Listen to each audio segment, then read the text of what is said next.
Yolanda,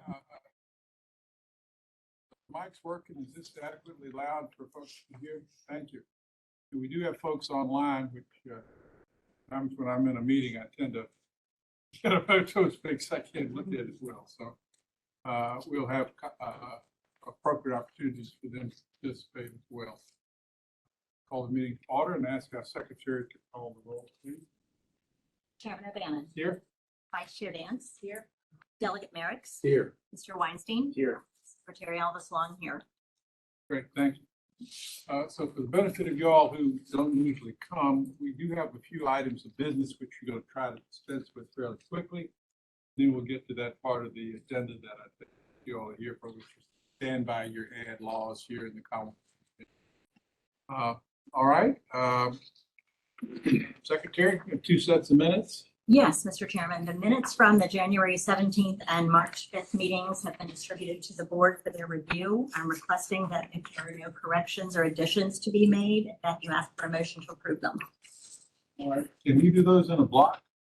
All right. So those are 2 sets. The second one was the March 5th presidential election day meeting, which was for the sole purpose of conducting the election. So those are presented. Any questions? All right. So moved. All right. Second, all in favor? Chairman O'Bannon. Aye. Vice Chair Dance. Delegate Merrick's. Aye. Mr. Weinstein. Aye. Secretary Elvis Long. Aye. Great. Thank you very much. Second item on the agenda is public comment time. I think we can start maybe with folks in the room. Is anybody in the room signed up to wishes to speak in public comment to anything on today's agenda or any other things you'd like to bring before us? Who signed up first? Ladies first, just 2 people. Come on up. Stand here. That's fine. Good afternoon. I'm Ivy Insurance from Charleston. In order for us to hear you and people have to hear you, come to the. So why don't you stand where the podium, those microphones, I didn't see this here. Thank you. Thanks. I think they're supposed to be set up to be able to capture your voice from that spot. So speak right up and go right ahead. I didn't see this. Anyway, my name is Irene and I'm from Charles City. Issue 1, as stated in our county website, the scheduled time for pre-processing meeting was February 27th at 3 p.m. On February 27th at 12:35 p.m., I received a phone call informing me that the pre-processing was held the day before. And so I did not need to present at the 3 p.m., be present at the 3 p.m. time. I was not informed that they had changed the date of the pre-processing from 27th to the 26th. When I called the electoral board secretary to ask why I have not been informed about the change in the date, she stated that she had not been informed either. Issue 2, on March 2nd at 2 p.m., upon arrival to the registrar office for a scheduled CAP meeting, I was told that it was canceled. Again, no notification of this cancellation to me nor in the website. Issue 3, on February 24th, early voting at 8:30 a.m., I arrived at the registrar office and wrote down the following numbers from the voting machine. Serial number ending in 0205, protected at 3308, public 126. At 5 p.m. that day, I returned to mark the date of the final numbers. I wrote down protected 1515 and public 138. I noticed that the protected number had changed drastically. I said to Sharon Davis, deputy registrar, these numbers don't match. Ms. Davis replied that the machines broke, and then she said that she couldn't talk about it. On Monday, the 26th, I returned to the office and verified that the machine serial number was different. It was now serial number ending in 0428. When I asked Mrs. Davis for an explanation, she called the registrar Harris, who said to tell me to FOIA it. I called the Department of Elections and received a return call from DeAndre Harris, Tuesday morning, February 27th. I suggested that we have a 3-way call with our electoral board secretary as she had not been informed of any issues and would like to know what happened.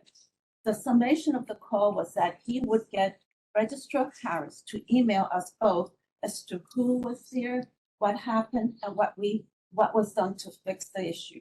To this day, I have not received any communication from the Registrar Harris or the Department of Election.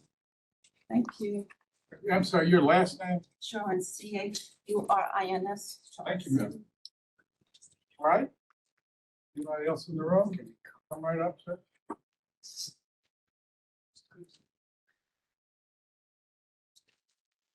Yes, sir. If I'm speaking out of turn, please let me know. This is my first meeting that I've attended. We'll call you in just a minute after we finish the in-person comment. Thank you. Yes, ma'am.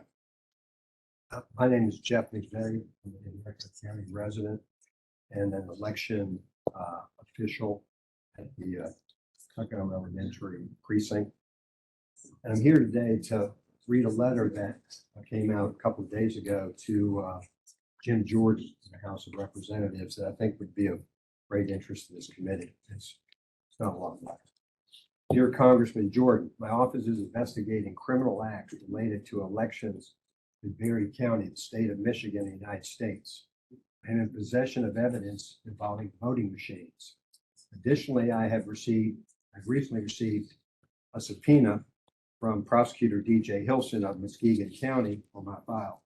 DJ Hilson worked with the Michigan Attorney General to bury the Muskegon fraud investigation that was initially reported by the Muskegon local clerk. Not one person was charged related to the Muskegon fraud, despite confessions, physical evidence. Considering this, I'm going to provide portions of my file to Congress for immediate review and investigation. My office has come into possession of evidence that foreign nationals have accessed electronic voting machines in Michigan and other states. This evidence demonstrates that electronic voting machines and electronic election systems used for elections in Michigan and throughout the United States are not secure, and an immediate investigation is needed by Congress. I have evidence in my file of Serbian foreign nationals entering our election system while the votes were being counted. Prior to certification, the election vendor Dominion hired these Serbian employees and disclosed in emails that they are not able to provide backgrounds on these individuals due to law in Serbia. It has also been a mere 25 years since conflict involving Serbia. Therefore, the United States has allowed a scenario where potentially Serbian military criminals are running our elections and remotely entering our election equipment.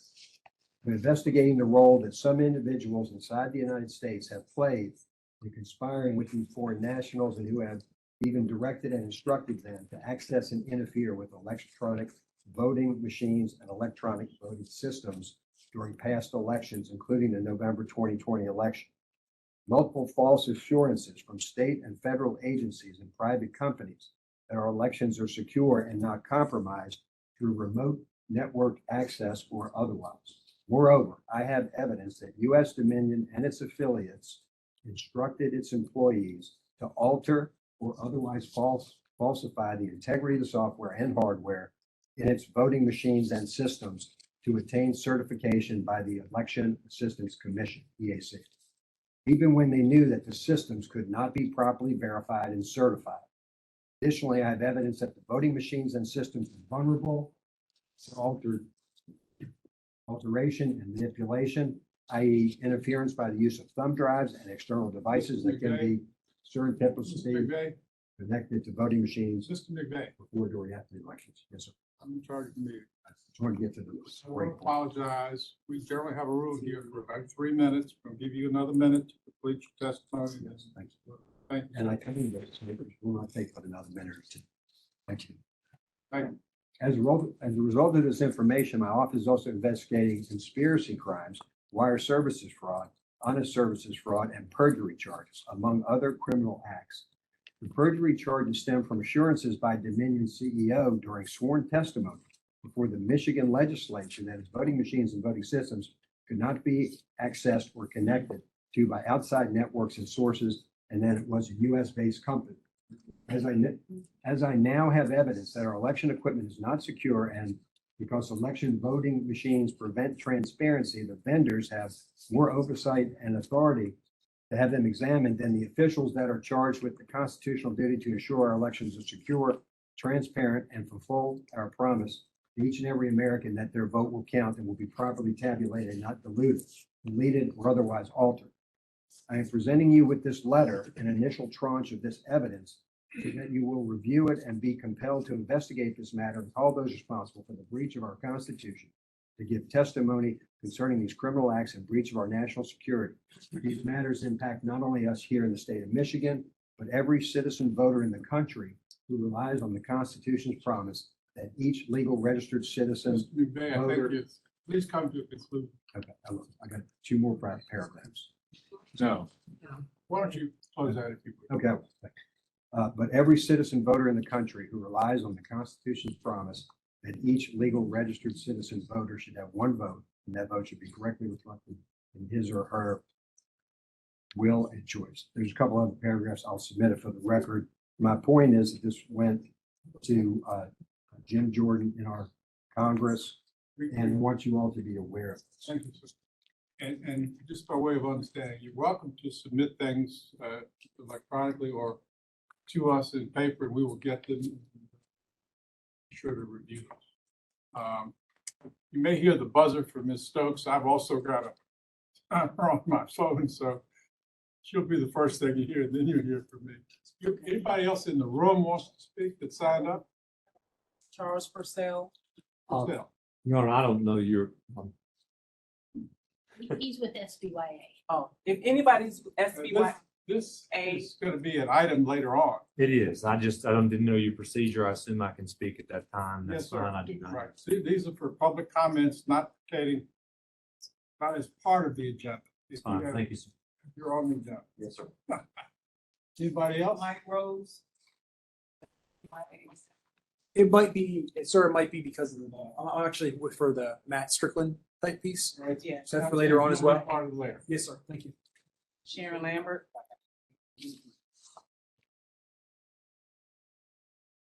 Hi.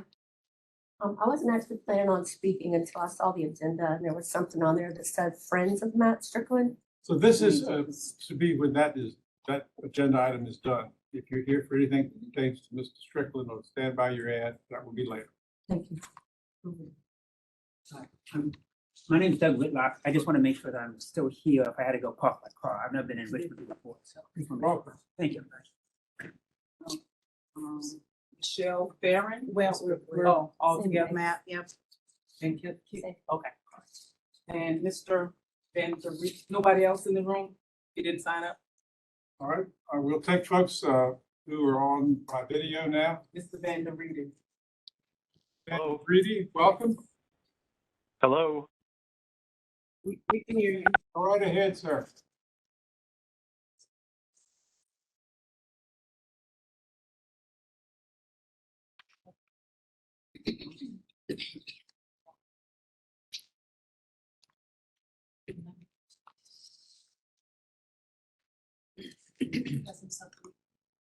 Mr. Van Der Reedy, we can't hear you. If you are muted, please unmute yourself and make your comments. Can you hear me? We can hear you now. Please proceed. Okay, thank you. Sorry about that. Good afternoon. So it is well known that Virginia's registration list, the VRL, is dirty, with likely over 1 million false registrations included. The usual methods of list maintenance will not find the majority of them because they are more or less permanently embedded in the RVL. This is because they do not trigger the usual maintenance actions which would remove them. They are not felons. They do not die. They do not move out of state. Many are just fake names. Many are likely non-citizens. Only a detailed, comprehensive canvass would find them. One of the downstream impacts of dirty RVLs is that election turnout statistics can be falsified to hide election fraud. According to the EAC in Henrico County, there are more registrants on the RVL than those eligible to vote. The U.S. Census Bureau estimated that the real registration rate for eligible citizens in Virginia was about 75% based on their surveys. This indicates that in Henrico, about 1 in 4 to 1 in 5 registrants are likely false and illegal. What are the implications? For example, in the 2020 presidential election, Henrico County reported approximately 184,000 ballots cast and a total of approximately 237,000 registrants, for a reported turnout of about 77%. If the turnout rate is recalculated by reducing the number of registrations by 20%, consistent with the premise that 1 in 5 registrations is not real, then the turnout rate based on real eligible citizens is approximately 97%. This flashing red light could not be a clearer indication of likely massive election fraud in Henrico County. The board is aware of the majority of counties in Virginia have reported registration rates either in excess of their number of eligible citizens or near those unrealistic rates. So the problems are statewide. The law firm of Holtzman Vogel sent a pre-litigation letter to elect regarding dirty RVLs last August. However, the public has been unable to learn of the status of that matter, even though FOIAs were submitted. Finally, at this point, it is also clear that the Democrats are doing everything in their power to stuff the Virginia RVL with the names of as many illegal aliens as possible, and then providing the path for them to vote even though they are non-citizens. As was made evident by the recent legislation they sponsored, their intentions are to further weaken election laws where possible and make list maintenance more difficult. I will conclude with this. Many citizens at this point have lost all faith in the fidelity of our elections. Over. Thank you very much. All right. Anybody else? Well, no, there was a lady on this number. She's SBYA. Okay, thank you. All right, and that will conclude public comment. And we'll move on to the commissioner's report. Mr. Beal. Well, Chairman O'Bannon, Vice Chair Grant, members of the board.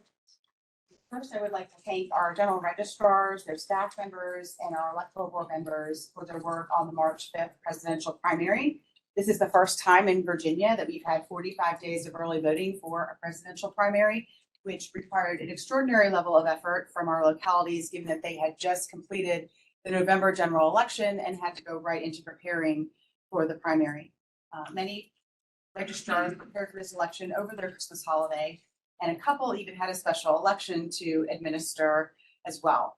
So thank you to each and every officer of election, staff member, and election official who worked to make the presidential primary go smoothly. I would also like to direct your attention to our 2023 post-election report, which is in your packet today. Since 2018, the department has developed a report providing details about the general election, including the results, candidates, voters, and issues in election administration that have come up. As election officials, we are tasked with ensuring fairness and uniformity in our practices.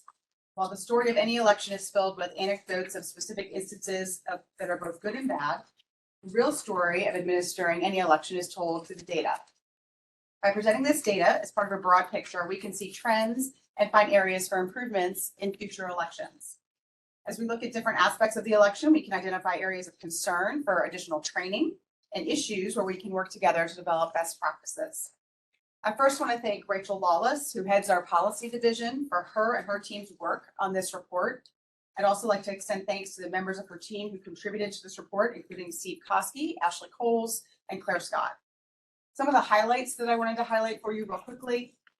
This report does include a look at the general election by the numbers, including data and charts and turnout and how voters are choosing to vote, including a look at the last 4 years now that we have a full election cycle of the 4 different kinds of elections we have in Virginia. It provides a look at how voters are choosing to vote, how many are voting early, how many are voting by mail, how many are voting on election day. The report also includes a survey of general registrars. We ask them how they are resourced and what some of their top concerns are, and it provides their responses.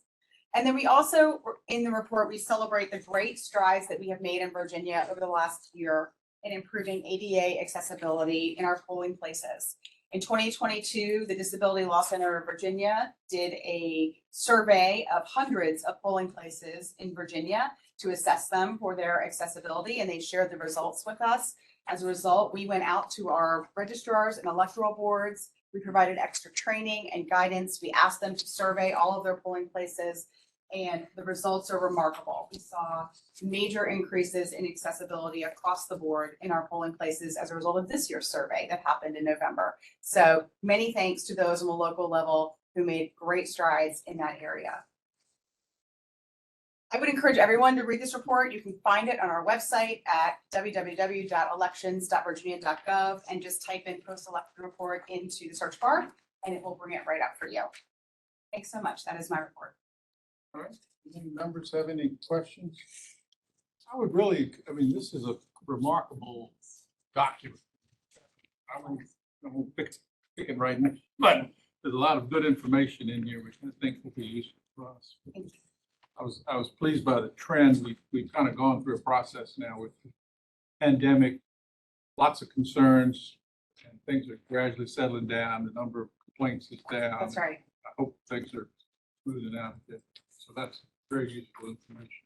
Appreciate everybody working.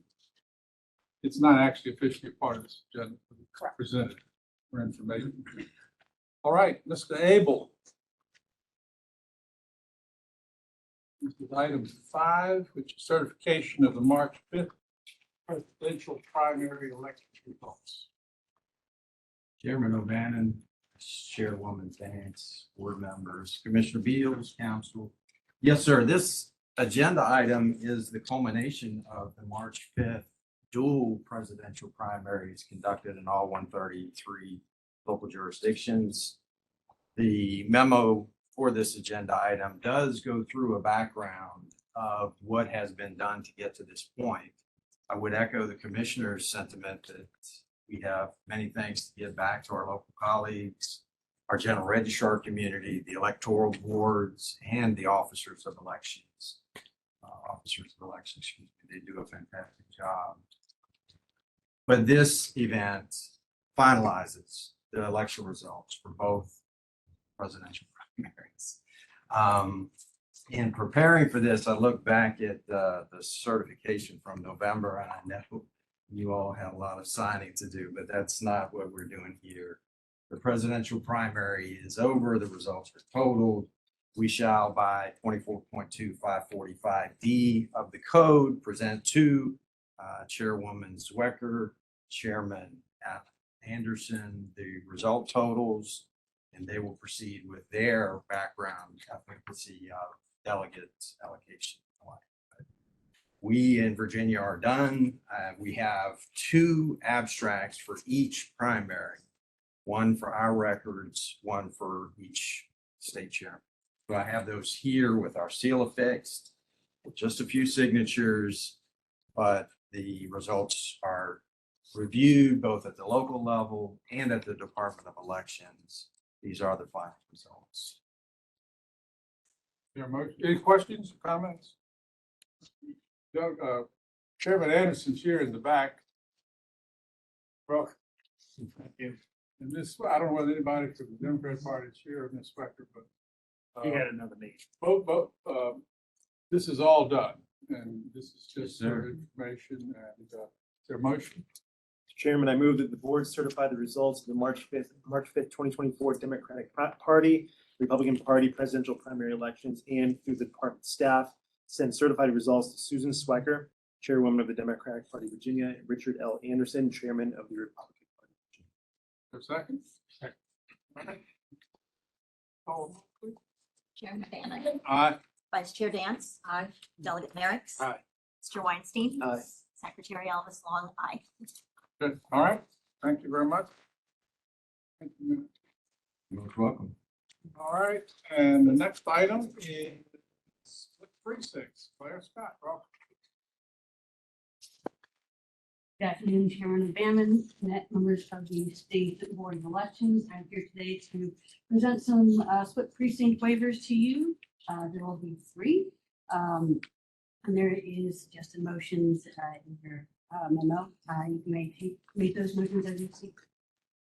Pursuant to 24.2-307, the Code of Virginia authorizes the State Board of Elections to grant a waiver to administer a split precinct if the governing body of a locality is unable to establish a precinct with a minimum number of registered voters without splitting the precinct. Pursuant to that same statute, the minimum number of registered voters for a county is 100, and the minimum number for a city precinct is 500. Today, I am presenting Bedford County, Chesterfield County, and Hanover. I will first start with Bedford. Bedford County is once again applying for two precincts. Their Barnhart Baptist Church precinct. This is a split that affects 2 voters, as well as their Bedford Welcome Center, which affects 69 voters. These were previously approved by the State Board of Elections last year. Both were granted. As both of these splits are below that 100 voter threshold, let staff recommends approving both precincts. All right, any questions? Just a comment, thanks again for doing this, more of a general assembly comment, I guess, but it wouldn't probably make sense if we approve it, since we've approved all these in the past, if going forward, if we approve it once, and they don't change anything, then it's approved going forward, that'd be nice, but it's more of a general assembly question. So I will remind the board that we have done a number of rules and regulations, and we, next time we do that, we could choose to delegate this to staff. Or we could go for a law change. Yeah. All right. Is there a motion on that? Yes, sir. I would make a motion that we approve the split precinct for 104 Barnhart Baptist Church, 604 Bedford Welcome Center for the county. Second. Call the roll. Chairman O'Bannon. Vice Chair Dance. Aye. Delegate Merrick. Aye. Mr. Weinstein. Aye. Secretary Elvis Long, aye. Great, thanks. We'll now move to Chesterfield County. Chesterfield County is also reapplying for 2 of their precincts. Genito, which affects 87 voters, and Clover Hill, which affects 4. Both of these were previously approved by the state board in 2022. And since, again, both of these precincts are below that 100 voter threshold, let staff once again recommends approving. With all respect and stuff, I think it's Jenny.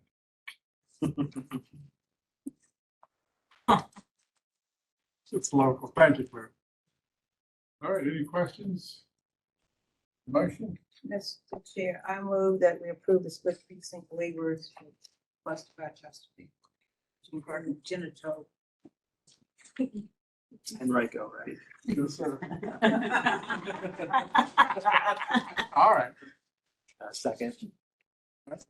Call the roll, please. Chairman O'Bannon. Aye. Vice Chair Dance. Aye. Delegate Merrick. Mr. Weinstein. Aye. Secretary Elvis Long, aye. And finally, we have Hanover County. They are applying for just 1 precinct, their courthouse precinct. The split that will affect 19 voters. This was previously submitted in April 22 to the State Board of Elections, and it was approved back then.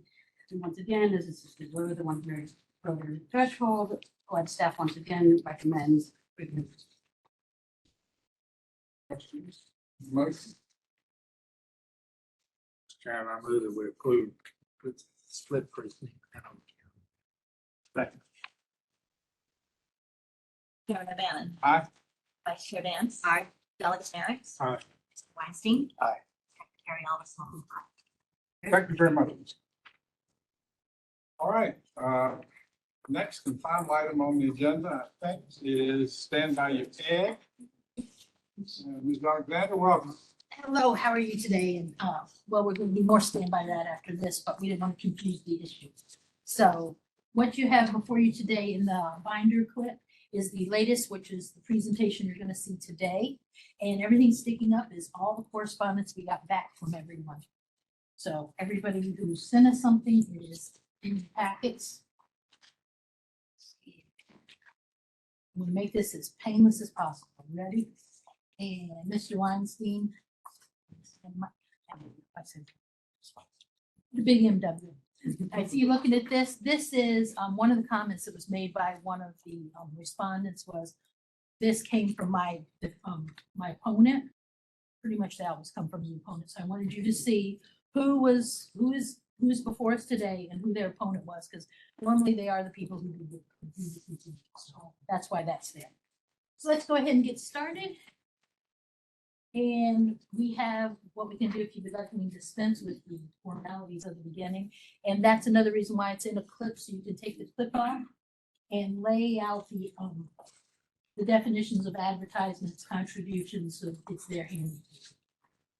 The only thing that's changed from the last presentation is I have added the definition of print media. Since we're going with a strict definition of print media, I put that underneath the, what slide is that? Yolanda, can you pop forward a little bit? You want the green boxes? Oh, back one. Okay. So I've added print media, so we have it handy, so you don't have to go looking through our law books for it. So you can go ahead and pull that out of the packet if you want that handy, if you're wondering which ones are print media, which ones aren't. Let's go to the next one, please, Yolanda. The schedule of penalties. We have one General Assembly candidate before us, and the first time violation, and this is the first time for this candidate to be before the board. It's $100 per violation. It's doubled within the 14 days before the election. Everybody else is on the next slide. And I would suggest for these people, you have the option, if you all agree, to go for $25 for a first time offense overall. Or you'll see when we get down to the recommended motion, it's $25 if you all agree. If you don't agree, the actual minimum that they can be charged is listed. So it's there. So let's go ahead and get started. Our first one is Citizens for Local Government. This one is, okay. This is, we received a lot of complaints about this one, numerous emails, numerous articles sent to us. A group calling themselves Citizens for Local Government paid for these ads. They have no SOO on record. They are not properly disclosing. It's an inadequate disclosure. It should say, put that on your list here somewhere. Oh, shoot. It should either have paid for by citizens of local government and then listing not paid for or paid for or authorized by all of the people listed on the ad. So that's what is missing, the authorized or not authorized by the candidates on the particular ad. So what we have here and then how we came to who is invited today, again, through all of the complaints that we received and all the different messages I got, we determined that local Citizens for Local Government is handled by a William Price of Price Real Estate. So if we go ahead and pop 2 forward. One more, please. So I pulled this because we have candidates who've given their information on their in-kind contributions. So they have spent over $200 for local candidates. So it either an independent expenditure needed to be filed or they had to file as a political action committee. So that's where we stand on that one. At one point, Ms. Joanne Price did send an email to our local registrar asking about signs. So if we pop forward again, Yolanda, thank you. Oh, back. Connie, my husband and I, Connie is the registrar in Montgomery County. Connie, my husband and I paid for billboard signs with candidates we support in the local November election and placed them on billboards included in my rental lease on the property I lease. We placed the required disclosure as to who paid for them on the signs. The candidates did not give their permission, nor did we seek permission as we are not in any way associated with their campaigns. We are expressing our First Amendment right to voice people we think are good for our community as individuals. As candidates, are candidates responsible for reporting our signs when they did not authorize them? We go to the next slide. This is where I answered Ms. Price.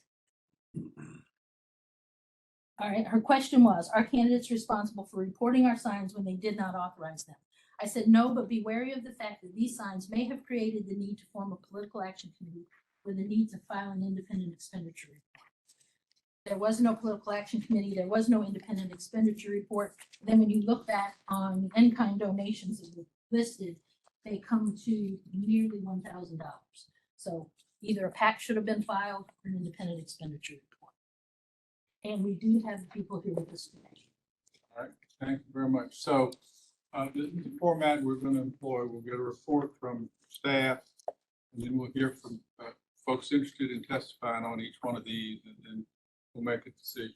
I need to remind everybody here, these are not our rules. These were rules passed by the General Assembly of Virginia, your elected officials, and our job is simply to adjudicate these complaints and follow those rules. Also remind everybody that if we choose to go the route for first-time offenders, we'll need to have a unanimous vote of this board in order to employ them. And also, I'm sorry, before we get going on this too, there is the issue of whether it was coordinated or not. If we pop forward again, Miss Yolanda, you'll see Dave Sheeler and I were out yesterday putting up some signs, teamwork makes the dream work. So this does look a little coordinated. And then the next slide over. One down at the bottom, I see that, I'll go back, it's the black one. But I see they are with the citizens group, so that works for me. So that's establishing that there was some sort of ag organization that we can see from what we've got online. So would you like the recommended motion before they speak or after? Why don't we hear testimony from the public and then we'll act. All right. Anybody here on one or the other sides of this? Yes, ma'am. I'm Joanne Price. Yes, ma'am. Come right on up.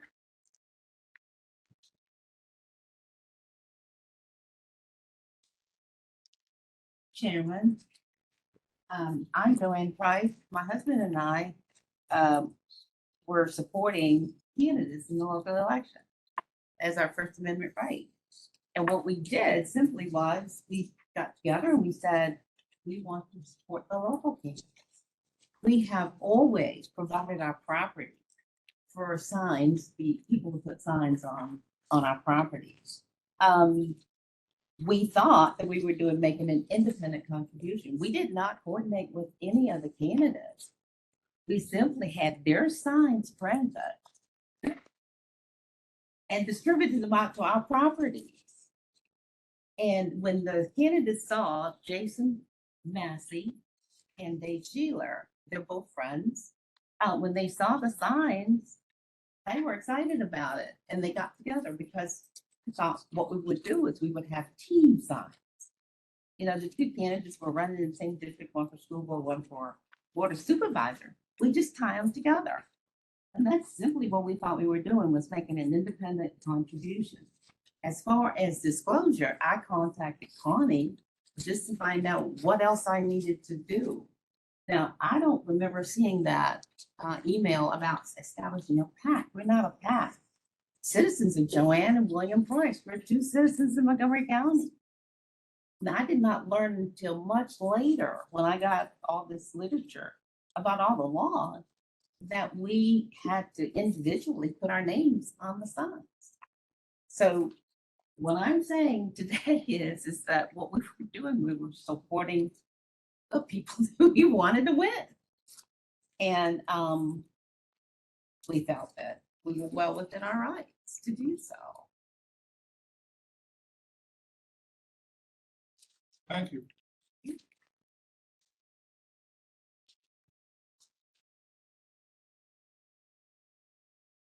All right, who's next? She came with someone else. Did you want to speak, Ms. Bowman? Again.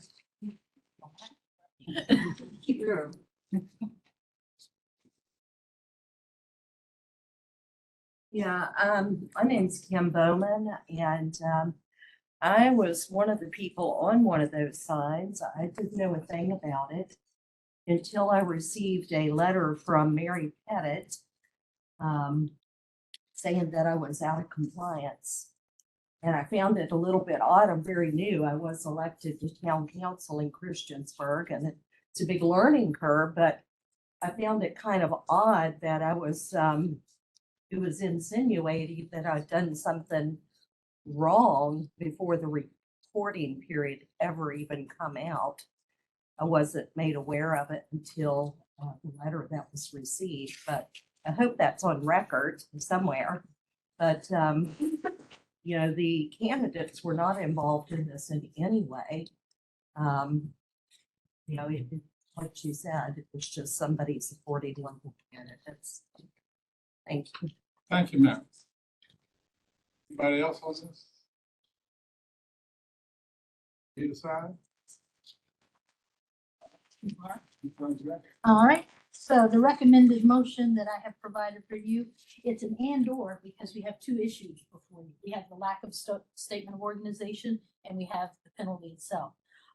The first one would be a violation of the disclosure for 7 advertisements for a penalty of $350 and a $500 penalty for failure to file an SOO in a timely manner. So that's what we have.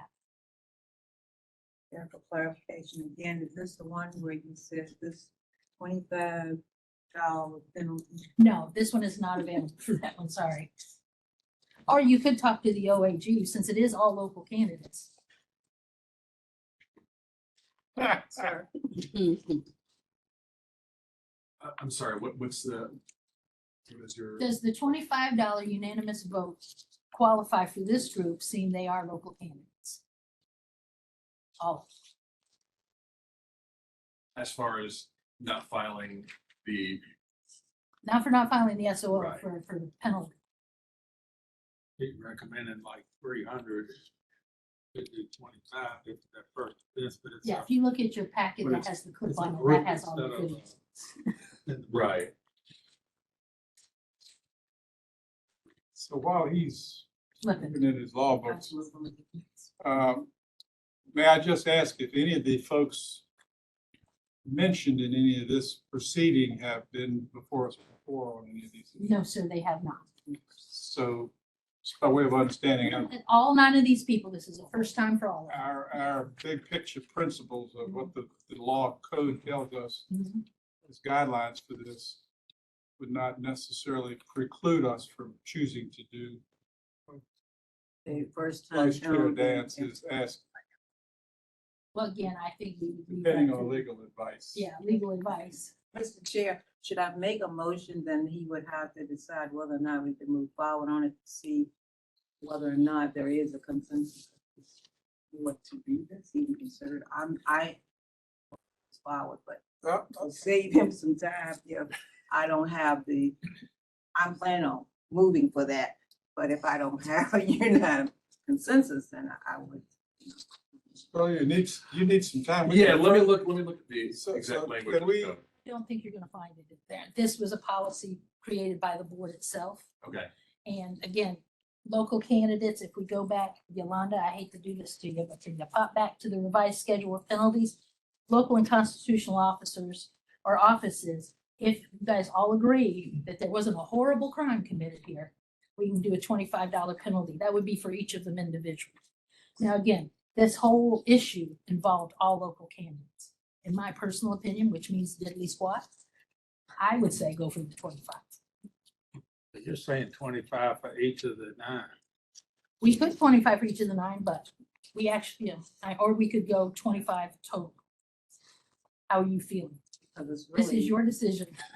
It's really a unique, but it's one, even though there's like a 1, even though it's a 9, appears to be a 1.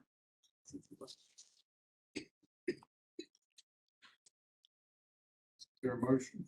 I move that we use our agreement of the $25 penalty. Unanimous consent. 25 total or for each? $25 penalty for the group as one. Okay, is that seconded? Second. All right, any further discussion? I would only like to say that I'm 72 years old.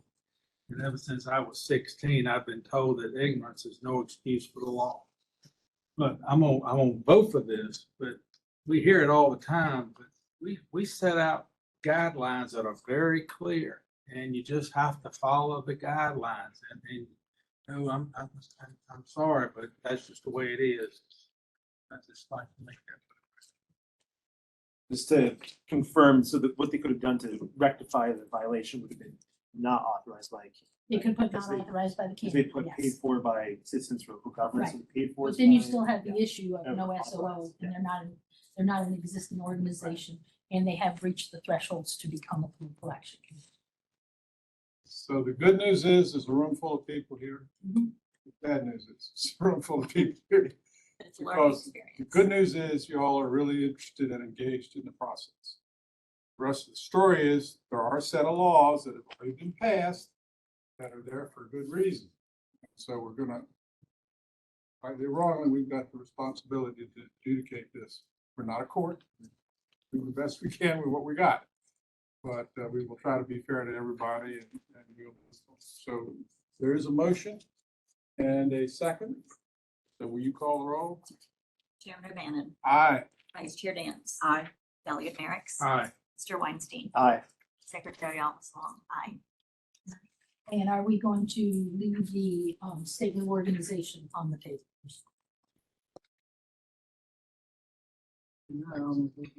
So You just don't that's have a to do second, it. that's a second. That would be a second separate- motion. You're not required to make that one, but it's there if you wish to. So I would get it up to about $5 each. If we did that. Well, no, that would be a $500 penalty at this point, but this is a stand by your ad hearing. You do not have to do the statement of organization. I'm understanding we do not have to take a second. No, we can We move can along. move on to the next person. Absolutely. Absolute motion, absolute motion from. I don't think you need a motion to move along. Was it move along? All right. Let's go on to Friends of Nick Ignacio. This is another interesting one. This complaint was filed, Yolanda, can we jump forward, please? This was filed by the registrar herself because she received so many complaints. You may have heard this one in the news. Mr. Ignacio was handing out ballots of multiple colors, claiming they came from the Democrats and from the Republicans. Everybody was upset. Unfortunately, well, not unfortunately, fortunately for Mr. Ignacio, only one complaint made it through to you guys. So his maximum penalty would be $50 or $25 if you believe no harm was done, and all agree. So this issue was, he misrepresented himself on the ballot, which is not your issue. The problem is, he put paid for by Democratic voters of FVP, which does not exist. We don't have that. So we don't know who it is, and then, since he has marked other people on the ballot, it should have said authorized or not authorized by the people by the candidates. All right, thank you for presenting that. Anybody here to testify on this one? Going once?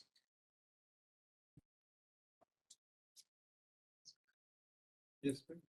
This is a first time offender here? This is a first time, but I had recommended the $50 penalty because it did cause such upheaval and unrest in the community when it happened.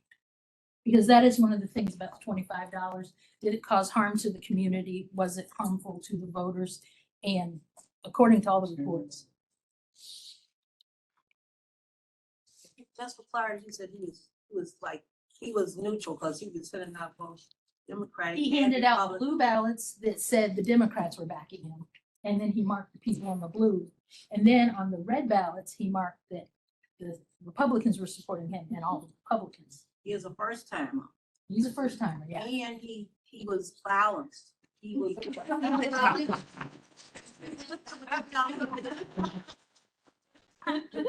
Technically, yes, ma'am, he was. Chairman, I said everyone equally. I have a motion, Mr. Speaker. Yes, ma'am. Can I just have a question?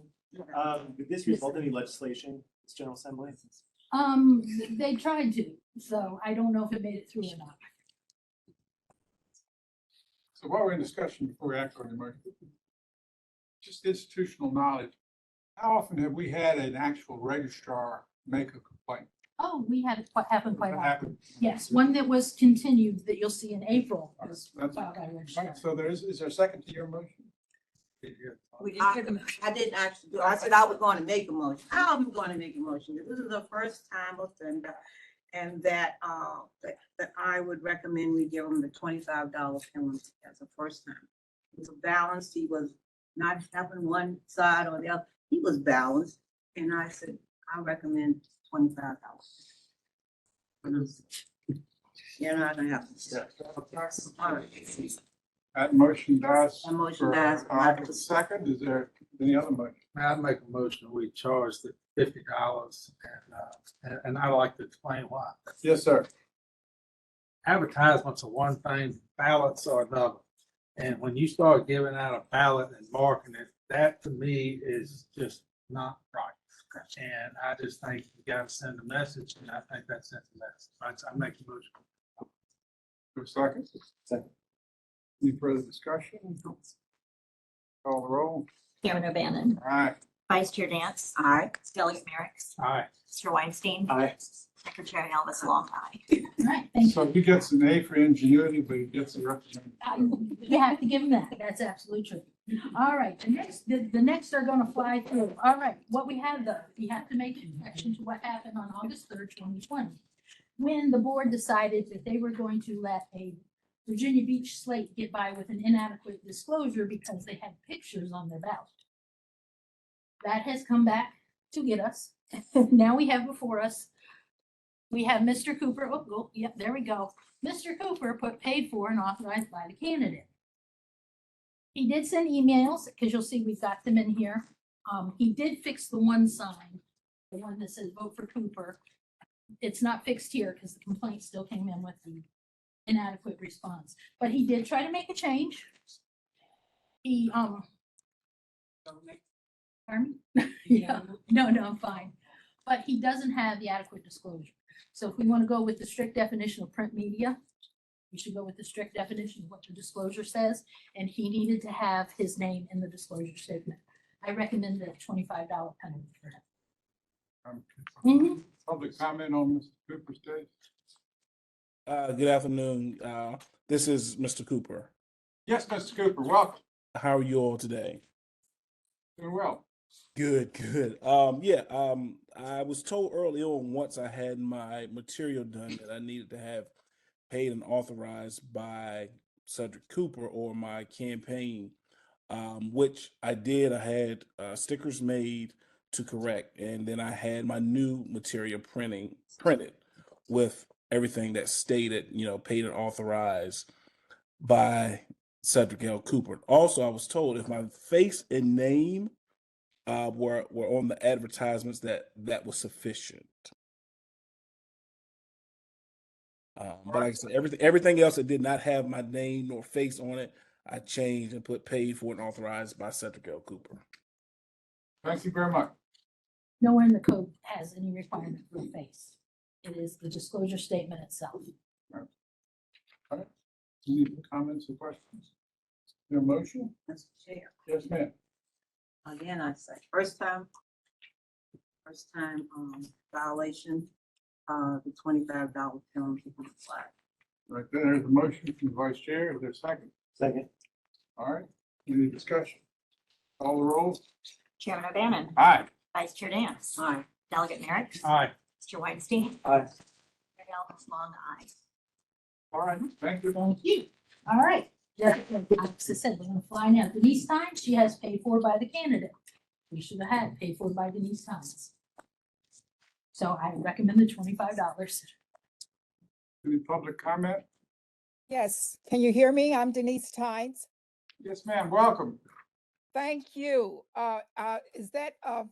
Thank you, Mr. Chair. Is that Mrs. Alexander that's speaking? Yes, ma'am. Hi, Ms. Tynes. Hi, Ms. Alexander. I'm just gonna say, I'm not a first-time candidate, but this is the first time this has happened to me. I am not ignorant. It's just that I did not know, okay? Now that I know, it will never happen again. It's not gonna happen again because I'm never gonna run for public office again because I will be 67 Monday, and that's it for me, okay? I'm guilty because I didn't have my name on there because I did not know, okay? And thank you all for doing the process and taking care of the state of Virginia. That's all I have to say. So thank you. Happy birthday. Thank you for running. I hope other folks won't reach the same conclusion, but I hope we won't see anybody here a second time. Well, I do want to say something about Mrs. Alexander Tammy. She came down to the district one Friday and it was rainy and all, and she spoke with the group of us that were running for office. I came in the meeting a little late, so there's a possibility, I'm sure she covered all of that, but because of my lateness, I may have missed that part of it. And again, I'm sorry. That's all right. You're very gracious, and I think we all agree Ms. Alexander does a super job. All right. Did we vote? No. we didn't. Is there a motion? You got it. I'm gonna make a motion that we assess a $25. Second. My seconds. Said it wasn't. All in favor, call the roll. Chairman O'Bannon, Aye. Vice Chair Vance, Aye. Delegate Merrick's, Aye. Mr. Weinstein. Aye. Secretary Elvis Long, aye. Thank you, Miss. That's your first and last. This is why in my trainings, first thing I say, always be on time. Mr. Chairman, can you let me, so we have 3 seats up here that are available? Yeah, absolutely. There's plenty of room in the front and no charge. All right, so we're gonna move along to Ronnie Holden. Mr. Holden, this one is a little different because, well, it's not a little different, it's success paid for by candidate. But they sent me an email saying that they sent me an email asking what they had to have done. So I actually issued a FOIA on myself. So we have Mr. Trani on here who will tell you that, no, I have not received this email because what is stated in the email says I said this was okay, which no, I certainly did not. So this one I would also recommend the $25 penalty. All right. Any public comment on this one? Okay, I am Ronnie Holden. And I guess my concern, we did an inquiry. My wife sent an email and that's the first time I heard Ms. Alexander did not receive it. But we were inquiring because Mr. Cooper, of course, had gotten a comment or recent information that his sign wasn't correct. So when that happened, my wife just sent something to Ms. Alexander to ask what we have, because we have paid for by candidate on there, is that sufficient? And she left a couple of calls, but we never heard a response. And so we were assuming that everything was okay with the candidate. I did sense, I guess in February when I received notice that of the hearing, Ms. Alexander did tell me, refer back to that it should have been my name on there instead of the candidate, because I was of the assumption my name is there and I am the candidate, and that should have sufficed. All right. Thank you. I was, Any sorry, questions from anybody? Your recommendation again? $25. Okay. Yes, ma'am. I move that, we should have $25. What first? Second? Second. 2 seconds, all right. Thank you. All right. Thank you very much. Thank you, sir. And Terry, you can go. I guess I didn't need you to testify. Thank you. Let's get this one voted on. Chairman O'Bannon, Aye.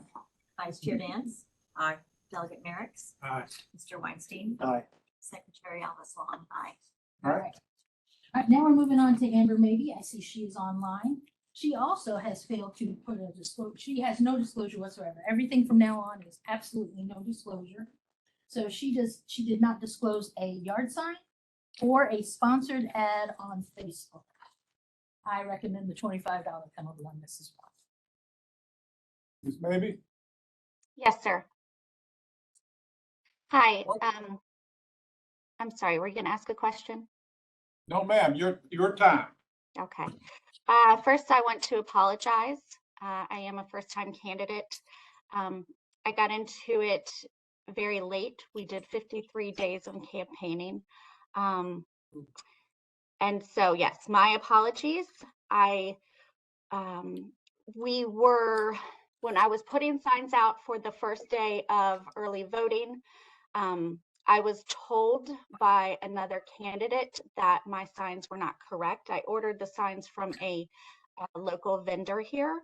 And unfortunately, I just trusted that they would put everything on there. I'm not blaming anybody. It is my fault.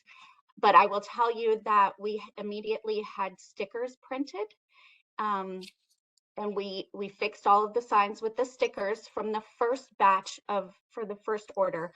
And that day, when I was told by the other candidate, we actually took Sharpie and we had a team out and just wrote onto the signs. So, and I also have a sign here that does say, it's one of the newly printed, but it does say paid for by the candidate. So I'm not sure if you could see that, but I plead for your mercy. I'm sorry. I promise that from this moment on, that if I choose to run again, that those signs would be proper. Thank you very much. Thank you. All right, any questions? I recommend $25. There a motion? Mr. Chair, I recommend $25. Is there a second? Second. Discussion, all in favor, please call the roll. Chairman O'Bannon. Aye. Vice Chair Dance. Aye. Delegate Merrick's. Aye. Mr. Weinstein. Aye. Secretary Elvis Long, aye. Thank you very much, Ms. Baker. All right, now we're gonna move on to Brian Walker for Commissioner. Brian, I feel bad for Brian. Brian sent, and you'll see in your packet, everything that he put his disclosure on. He put his disclosure on everything, but missed this one card. And someone turned him in for it. So I suggested $25 for this one card. All right, is Mr. Walker here?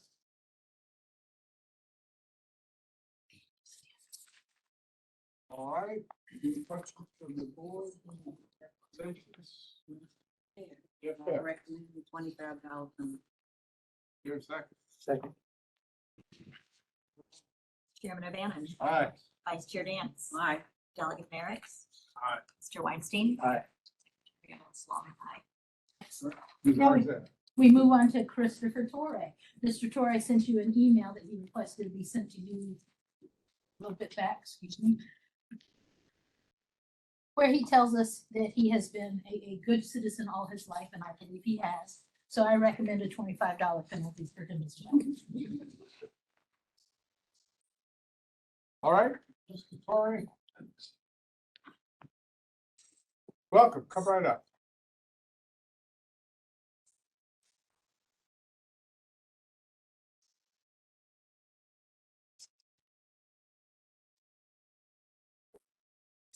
I'm Chris Torrey. I live at 32 Main Street in Smithfield. I ran for the County Board of Supervisors in the November election. In so doing, I violated the laws and I apologize. It's just stupid ignorance. I've never been arrested. I've never been audited. I've never been confronted by a game warden. So you can imagine, from that order, when we found out that I'd done the signs wrong, and we fixed them. In 4 hours after we heard that we violated the rules, all the signs were corrected. I'm sorry.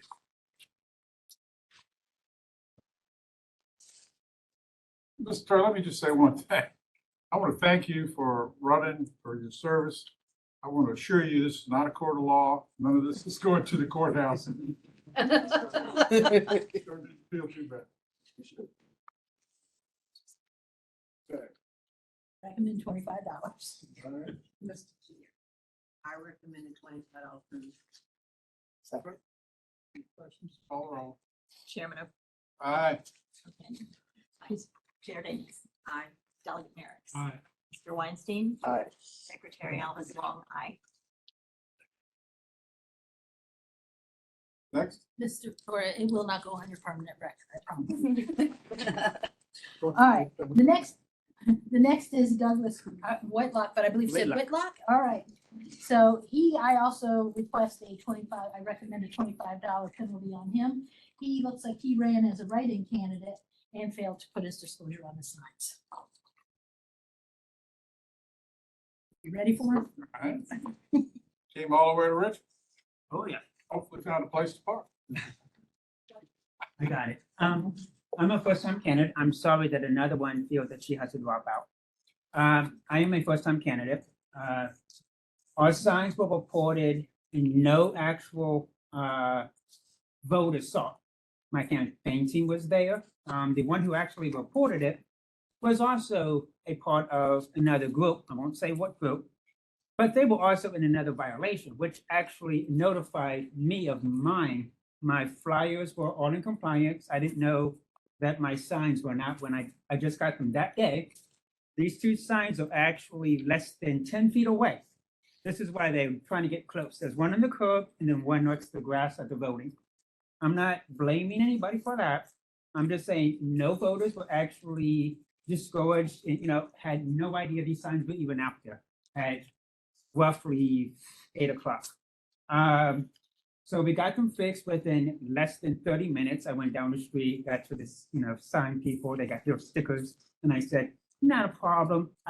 It's the first time I'm gonna be going again. But I just feel it's little, I have a little problem when someone's gonna report you and their organization's been doing it for years. I come from a county that has basically been very relaxed on many things. And even the actual parties, you have to give credit where it's due.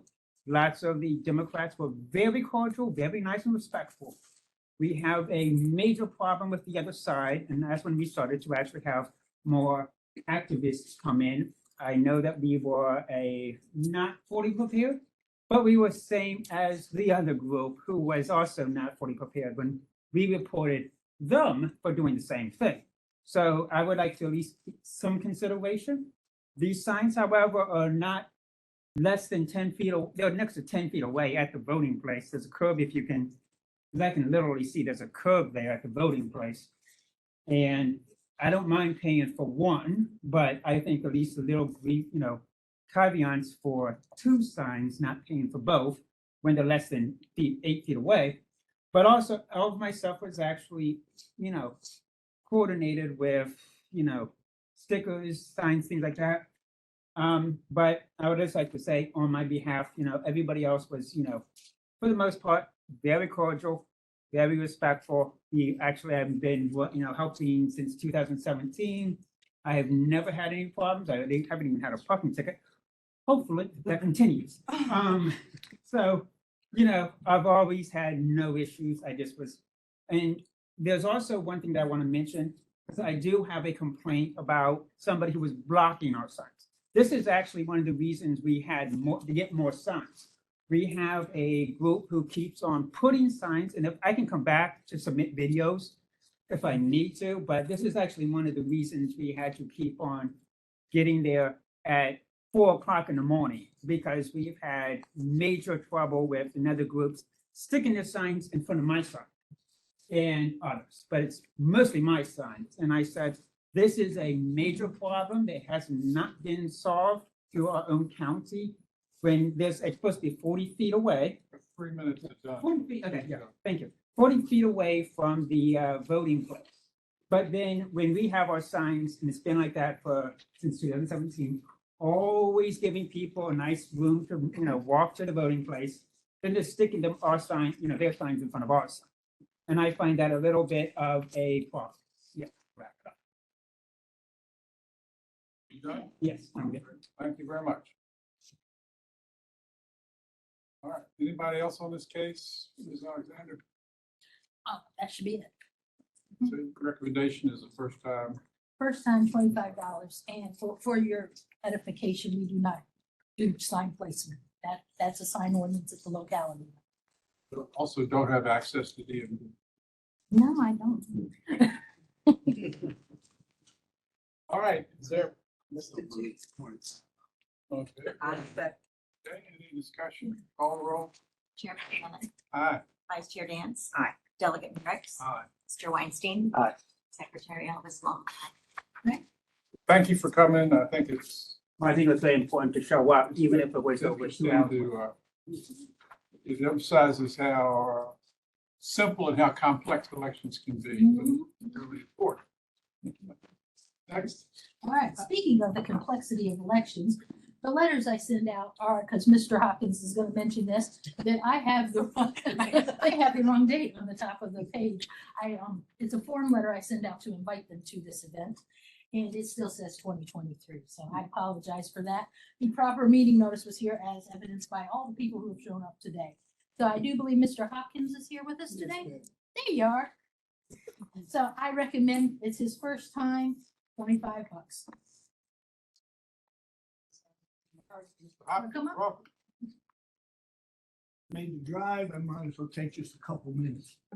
Thank you for allowing me to talk today.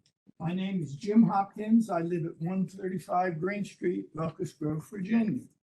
I've had the privilege to serve on the Emmet County School Board for 16 years. I have always signed the Department of Elections exemption form, which means I accept no money other than, and also pledge to spend less than $1,000 of my own money on the election. Last November, I had two opponents, and therefore, for the first time in my election career, I purchased 10 yard signs. I thought the exemption form I signed to exempt me from the disclosure requirements, but I was mistaken. There isn't an exemption. The exemption applies if you spend less than $1,000 and finance yourself on a statewide race. Obviously, this wasn't a statewide race. To make errors is human. We all make mistakes. I ask for your understanding, and I'm glad to answer any of your questions. We thank you very much for coming down and testifying. Any questions? Is there a motion? Again, for clarification, the $1,000 exemption is from filing campaign finance reports. That is chapter 9.3. This is chapter 9.5. So I recommend the $25 penalty. Mr. Chair, I move that we, Chairman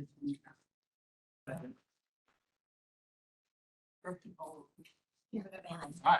Vice Chair Dance. Aye. Delegate Merritt. Aye. Mr. Weinstein. Aye. Thank you. Alright. Now we're moving on to Friends of Matt Strickland. This one is the General Assembly Senate of Virginia, so he is not qualified for the $25 first time offender. So we have multiple signs. We have the red one is front and back, so that is one sign. You have the white sign in front of the Stafford County Government Center. You have the little flyer, orange flyer. And then to the left, we have a sign that was in display within the 14 days before the election, so that one's double. So I'm recommending a $500 penalty on that. I have looked through, I like to look through and see if somebody has, what was the source of the sign? So if we go forward a little bit, please. One more. All right, this was the actual complaint. One of the actual complaints, a group calling itself Friends of Matt Strickland. If you'll notice, Mr. Strickland's candidate campaign committee is Friends of Matt Strickland. So it is his committee, had produced campaign signs and sample ballots which encourage a write-in vote for Matt Strickland. It continues on about a permit they had to get, and it was issued in the name of Friends of Matt Strickland. So it's underneath his committee. Go to the next slide. This is a website, Facebook, Matt Strickland Never Backing Down. And if you look at it, it's in your packet. This looks like the artwork. This is not a picture of an actual sign. And this is from October 18th. We also have him on the one to the right. That I believe is the Stafford Government Center as well. Multiple signs sitting out there. And that was, I believe that one was October. Oh yeah, that one came out a little blue. All right, so then if we go to our next one, you see where this is Matt Strickland's, he is associated with this page because he makes the comment, you may have heard that some folks have started a write-in campaign for me. So that means that is one could assume that is Matt Strickland writing this. The next one down, I see the Virginia Rhinos have their minions out on X trying to convince folks not to write my name in. Again, that's September 8th. So those from September 3rd and September 8th. So he was aware of a write-in campaign for him. We do have numerous people who would like to speak on his behalf and against him. So. All right, and we'll wait for the recommendation until we hear the testimony. Okay. Yep. All right, so let's do the proponents. Well, how do y'all want to do it? Mr. Chair, we follow you. Then we'll get Mr. Strickland and his folks, and then we'll get the opponents to speak, and then we'll hear a recommendation from staff. Mr. Strickland here. Yes, sir.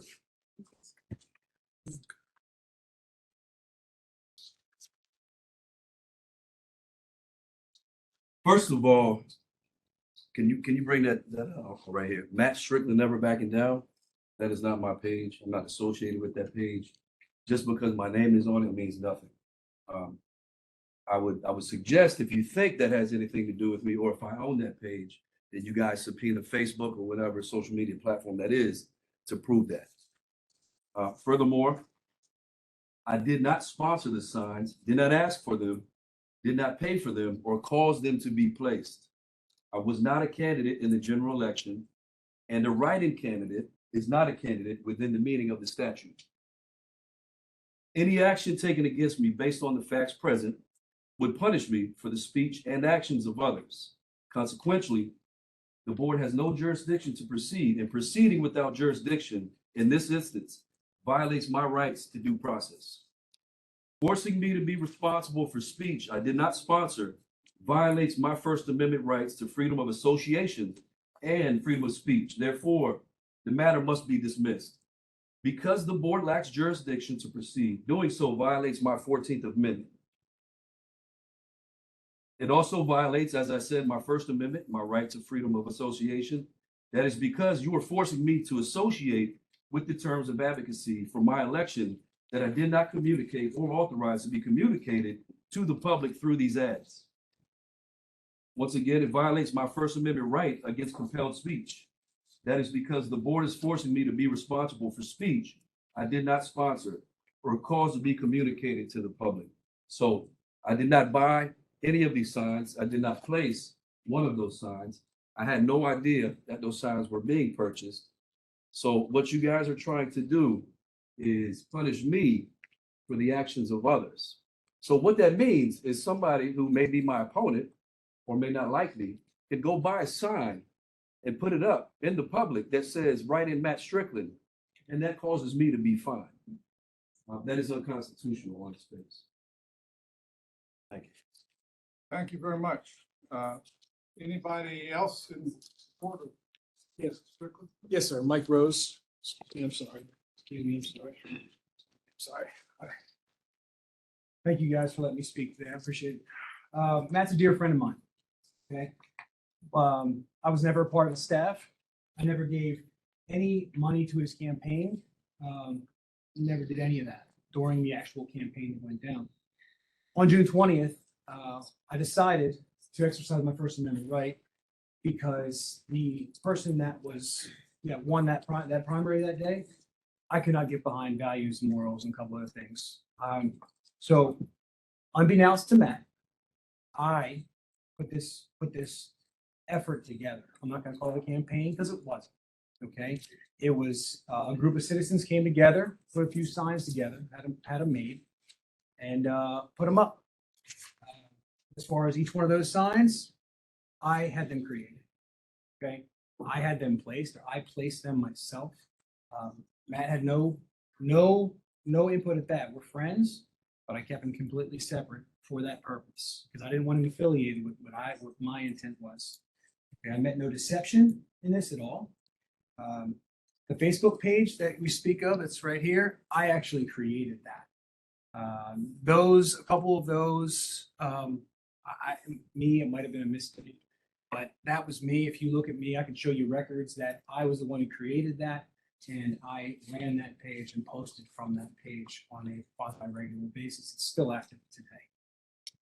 Also, too, regarding the facilities application. So I did submit a facilities application on October 10th in Stafford at the government center.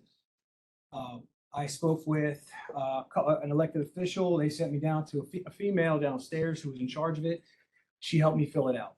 I didn't put an affiliation on there because I didn't have an affiliation. It was just me. She called me a few hours later and said, "Hey, you need an affiliation." I said, "Ma'am, I don't have an affiliation."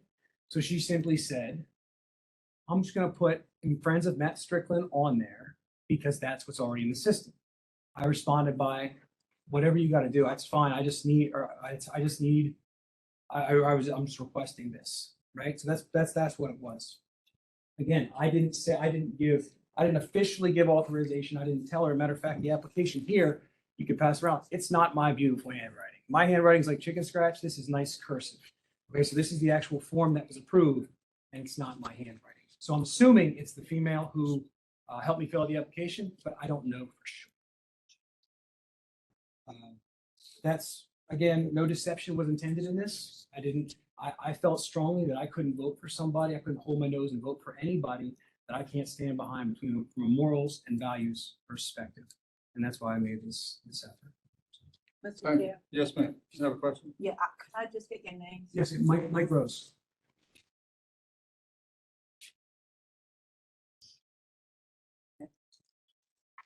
Appreciate your time. Thanks.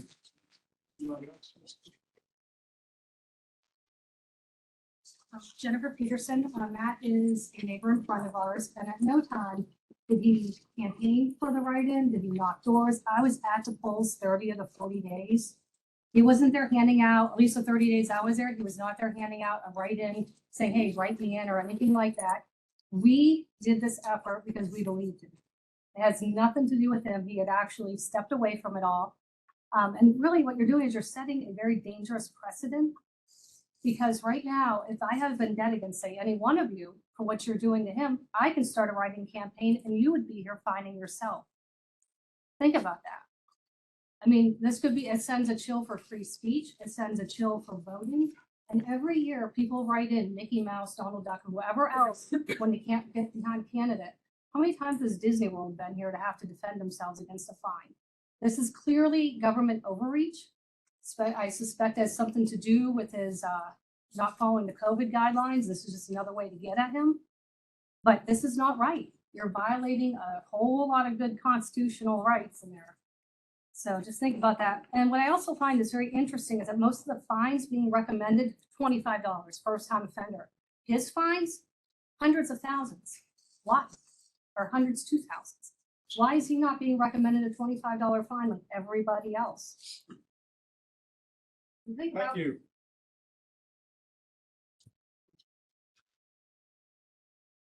Jessica Rohrabacher. I'm pretty much gonna repeat what they said.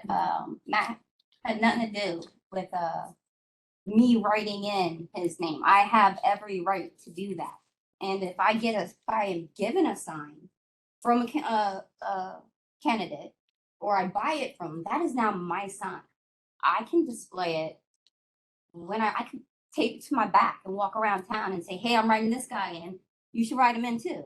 And you can't find other people for what I have the rights to do. This is just, to me, that's ridiculous. But yeah, I'm just gonna, like I said, it was just a group of people that couldn't support the other person. And they were like, we're gonna keep supporting the person that we've been supporting. I mean, it's that simple. It's that simple. Oh, I do want to say one more thing, because you guys are kind of like Oprah up here handing out fines. Like, I don't understand. Do you guys not give forgiveness for little, like that one guy, one card? I mean, if you guys got pulled over for speeding and the officer was like, okay, this is the first time you ever got pulled over by me, I'm gonna let it slide. Or you're gonna be like, no, sir, fine me. Give me, write that ticket. I mean, maybe you guys should consider like a little grace. Thank you. Thank you. Anybody else from the district? Anybody speak in opposition or on the other side? Mr. Cortez is on the line. Mr. Cortez, welcome. Can you hear me, sir? Yes. Thank you for your time. I will be as brief as possible. I do have a statement. Good afternoon, Mr. Chairman. I am Danielle Cortez and I reside in Stafford, Virginia. As a 50-year media operative for various publications with appearances on electronic mediums, such as Fox News and CNN, I followed the election in question very closely. And I have submitted to you electronically an op-ed printed January 5th, 2023. Discussed is the integrity of Mr. Matt Strickland. The issue today remains not who knew and when they knew of possible violations to the Virginia Code, but more importantly, the aspect of integrity today as demonstrated in the past. In my piece of February 23rd, published in the Freelance Star, discussing other disingenuous individuals such as Mr. George Santos of New York, removed from the Congress for his lack of integrity, I state, quote, while Santos remains a national embarrassment, Virginia politicians were not without their own purposeful deceptions and deceptors during midterm campaigns. In the case of Mr. Strickland, in a Facebook post stated, quote, missed a call from the governor himself, but his voicemail sounds like he's supportive of what us patriots are doing. That was an effort to suggest, excuse me, let me scroll to the right place. That was an effort to suggest Governor Glenn Youngkin was supporting his campaign, but it was not Governor Youngkin calling, but quote, candidate Youngkin that called before Labor Day a year prior, thanking him for supporting his gubernatorial race. I confronted Strickland at a public event who refused to admit the canard, but finally did change his Facebook post clarifying it was candidate Youngkin. In the past, Strickland, regardless of legal mandates, refused to abide by state and federal rulings in his business establishment regarding COVID. He has attacked the governor of Virginia in various media, calling him, quote, American in name only, unquote, as well as ineffective and weak. He has also attacked Virginia's lieutenant governor and the attorney general. Strickland sought then and still seeks now, in my opinion, special treatment regarding judicial and administrative actions regarding to the COVID crisis with mendacious statements he made and has made for personal political gain. I find it incredulous, regardless of what has been said with the public flyers and posters exhibited with his name, he would not know or have not supported the actions of the Friends of Matt Strickland. Serving on the President's Advisory Commission on Hispanic Prosperity from 2020 to 2021, I am more than aware of individuals attempting to use arrogance and pomposity while misrepresenting facts and using persuasion coercively for political and personal gain. Ladies and gentlemen, sadly, I fear this is the case before you today. Thank you, Mr. Chairman. Perfect time. Anybody else in opposition to Mr. Strickland in support of the point? Ms. Alexander? And another point of clarification for you, write-in candidates are required to abide by stand by your ad policies. They fall under a 9.3, which makes them fall under 9.5 as well. All right. Can I respond to that? I don't think you need to. Well, you have 30 seconds. I understand what you're saying, ma'am. I was not writing candidate. All right, go right ahead. Okay. All right, so my recommendation is, well, and again, it's up to the board, but my recommendation is a $500 thing. Any board members have any questions? Mr. Polio, you have any wish to comment? I have a couple questions with your leave. Yes, sir. First, You have questions of whom? Mr. Strickland? if that's okay. Yeah, that's fine. Mr. Strickland? Yep. Mr. Polio from the Yeah, Attorney okay. General's office. Just so everyone online.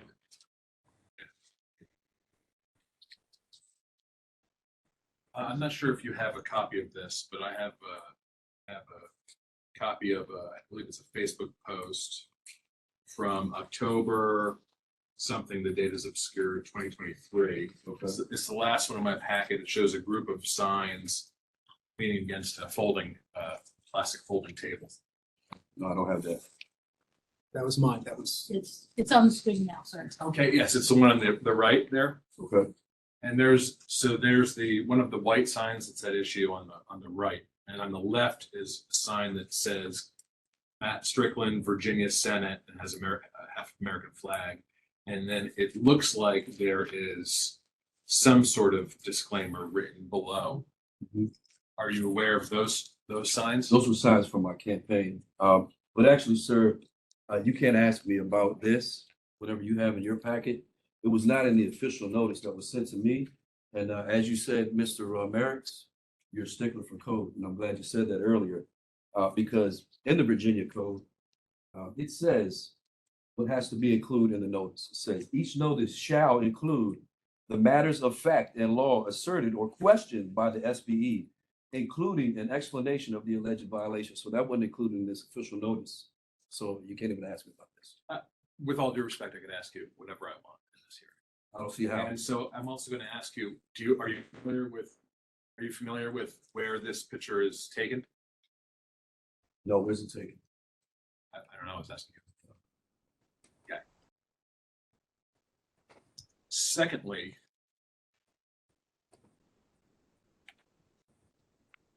You were never aware of this Matt Strickland never backing down? Is it a Facebook page? That's not my page like it was alleged. Okay. Do you have a Facebook? I've got Facebook. No one ever forwarded you anything from this page I or? couldn't tell you. And if I were to message that page right now, you wouldn't get the notification, but I wouldn't Mr. get the Rose would get the notification. notification. All right, thank you, Mr. Strickland. Do you have a? I have a question. You got a question for me? No. Oh, thank you. For our turn. Since you read this morning, make sure you're getting this right. I asked for the gentleman for his name that he said that he was the one responsible for all of this. What, if anything, can we do as far as a penalty to that person? Because there was a group that we got for another situation. And they were outside of understanding, but they were penalized as a group because they didn't follow. So how would this apply if Mr. Strickland is not involved at all as just because we had another group before us to do? How would this apply? Absolutely. Assuming that you find that a violation of the standby your ad provision exists here, it would be similar to the, apologize. Sorry. Was a local. Yes, Yeah. yes, it would be similar to the, I think it might have been the first issue that we saw where it's Citizens for local government. so as opposed to Yeah. imposing the violation fine against the candidate of the BET. Or the person responsible. And then, of course, there's also some other issues of operating. Here's like candidates. Yeah. Receiving the candidate's blessing. Yeah, so, Mr. Chair, and the way I see it, that the issue before us is that maybe we was gonna take some time to make it work, but that it should be applied to have the gentleman's name. He gave me his name, and he said that he was the one, and he said the candidate wasn't involved, just like the people from, like the citizens of local government said, and we applied a penalty to that group. So why would we not apply this penalty to the gentleman who said, I am the one, I did the Facebook, I did all these things, and he stood before us respectfully and said, I assume that responsibility. So as such, my recommendation, my motion would be that we administer those penalties, what you said, $500? Yes. To the gentleman who said, I am responsible, I did these things. For a second.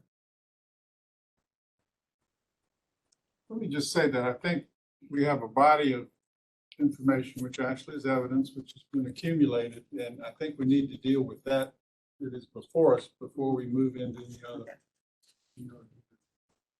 I'd like to first clarify, these that are shown on the screen, those are not part of the complaint. Those are just information for the board. Documentation and information. All right. I have a quick question, Madam Chair. Yes, sir. What's the disclosure on the red sign on the right there in that picture? As Mr. Polio noted, it looked like there's something at the bottom. Is it? No, there isn't. There is nothing there? All right. Motion. Mr. Chair, I know mine failed, and I am wondering if we can look at future action or something, but there's nothing we can do today in regards to this. I suggest we pass this one by. Okay. Can I get a second to pass this one by?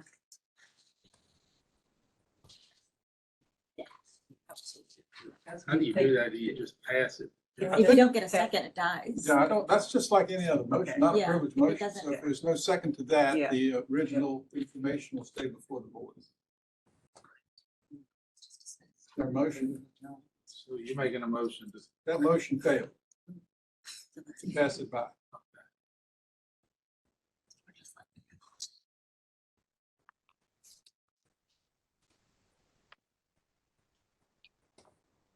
Their motion?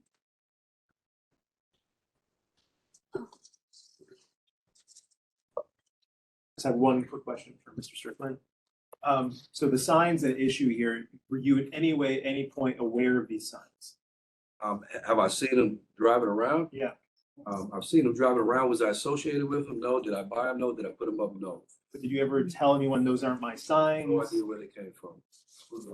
Did you post on your Facebook saying these aren't my signs, please disregard them, I'm not a candidate? It's not my responsibility to do so. It's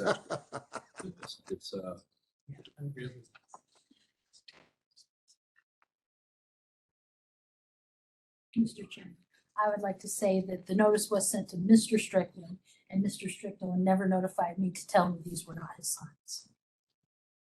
I figure that's what I do today.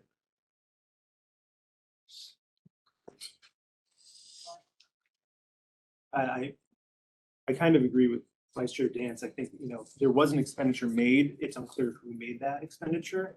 Seems to me that it was a friend of Mr. Strickland. And I think maybe we could investigate whether to find that information. I think it's unclear at this point whether there's coordination or anything like that with a non-candidate. Well, we have to take these back up again in a couple months, right, for the official. Yes, and you had one that was originally on the list that was continued to April, so we could discuss it in April if you wish to do that. Am I able to speak again one more time, sir, by chance? I'm actually, looks like I'm on the docket now, future potentially, and I mean, I could have a chance for. All right, 30 seconds, come on. All right, so, I'm a hardworking father of four. Yes, ma'am, sorry about that. My 30 seconds didn't start yet. Guys, I'm a hardworking father of four, come from the Marine Corps. I felt compelled, right? And if I'm led by the Holy Spirit to do something, I'm gonna do it. The expenditures were very minimal at that. I got them at cost, from somebody I know. So it wasn't over a certain amount. It wasn't huge amounts. There wasn't that many signs. I just want you guys, please, if you could, reconsider on that aspect of things. Thank you for your time. Thank you, sir. So an option would be to postpone this to our next meeting. Is that in April?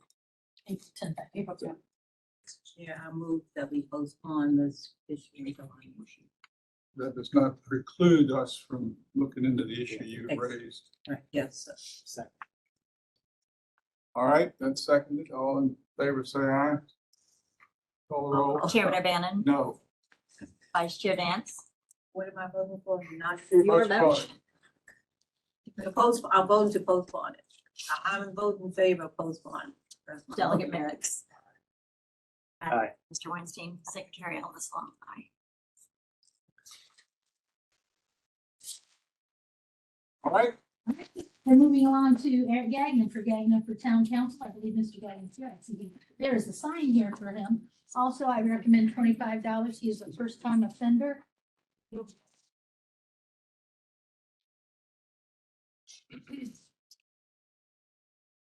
Roll it. Back. All right, you put the signs up, please, Yolanda. Uh-oh, are we missing the sign? There they are. There are multiple signs, but the board keeps it, or has in the past, kept it at 5 signs per violation. So, but I still recommend $25 because he had other signs that were properly disclosed. All right. Mr. Gagnon, thank you for coming.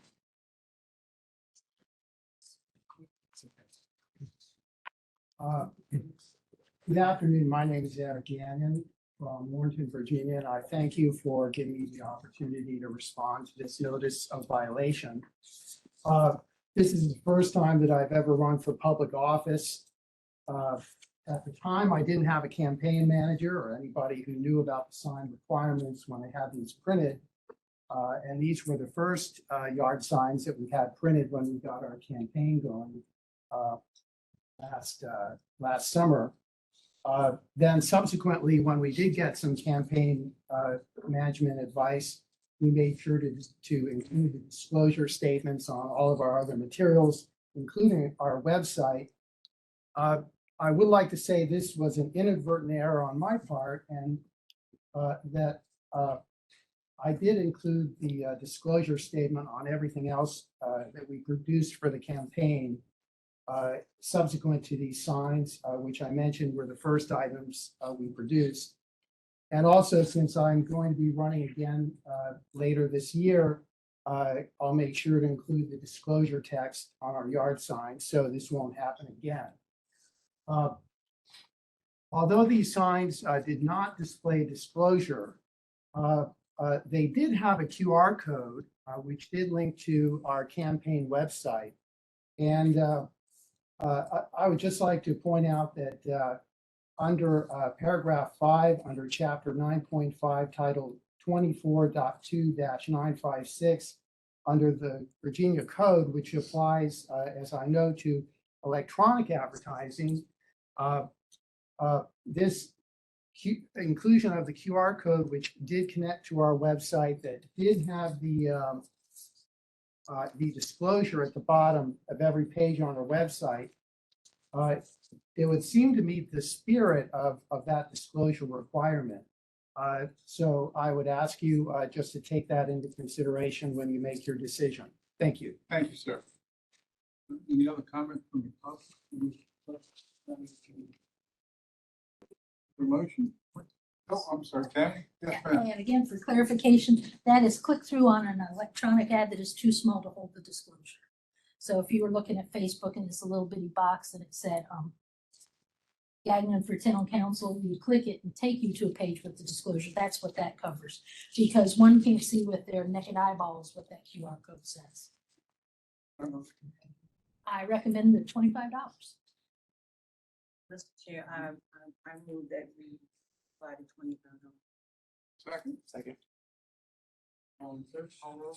Chairman O'Bannon. Aye. Vice Chair Dance. Aye. Delegate Merrick. Aye. Mr. Weinstein. Aye. Secretary Elmas Long. Aye. A moment of privilege for a second. Mr. Thank you for coming. If you run again, don't make me invite you back. Get out. Don't make me invite you back. I don't want to bring you back. Mr. Chairman, excuse me for interrupting. Where do we pay the fine? You'll be sent an invoice. Oh, okay. Thank you very much. We'll try to not forget. Okay. Unfortunately, we don't forget. No. No, that's- All right, so we're ready to move along to Graham or Gray Montrose for Henrico. There were multiple signs placed throughout Henrico. There is a business card. She has replied with a sign that she did place a disclosure statement on. She put little sticky notes on, but these are on the plastic bag signs. The corrugated signs were the ones that were complained about mostly. There was a plastic sign. But again, we keep it to 5. The complainant did send the back and front of each sign. I just ran out of room on the slide. So we do have the back and front. They were not disclosed. We have the 5, or we have more than 5, but I recommend a $25 penalty. All right. Mr. Chair. If not, Anyone to speak? anybody to speak one way or the other? All right. I'll take the recommendation of staff. Are you Gray? Yes, ma'am. Very nice to meet you. Very nice to meet you. Okay. Mr. Chair, I move that we apply the $25 penalty. Is there a second? Favor? O'Bannon. Aye. Vice Chair Dance. Aye. Delegate Merrick. Aye. Mr. Weinstein. Aye. Secretary Elvis Long. Aye. All right, thank you. So now we're going to move on to Lindsay Rich. She was also involved with the local Citizens for Local Government, but she had individual signs out that were not disclosed. But as you see on that bottom sign, she did get out there at one point, looked like with a Sharpie, and tried to make an amendment. So once again, she meant no harm, I don't believe. So $25 is my recommendation. All right. Candidate here? Or wish to speak? Online? Any questions? Is there a motion? Mr. Chair, I move to apply the Second? Second. Call roll. Chairman O'Bannon. Aye. Vice Chair Dance. Aye. Delegate Merrick. Aye. Mr. Weinstein. Aye. Secretary Elvis Long. Thank you. There you go. Yes, ma'am. Philip Buttery for School Board. One sign, I recommend $25, no disclosure. Buttery here? Yes, sir, I am. Thank you. Do you wish to speak? Yes, sir, for just a moment. Please do so. My name's Philip Buttrey. I currently serve on the school board. As my sign states, I'm responsible, accountable, and reliable, and that's the reason why I wanted to come and speak to you for just a moment for this omission. I greatly apologize to the board and look forward to continuing to serve my constituents and county with the school system matters going forward, and we'll make this correction going forward. So I apologize in advance and for this previous infraction.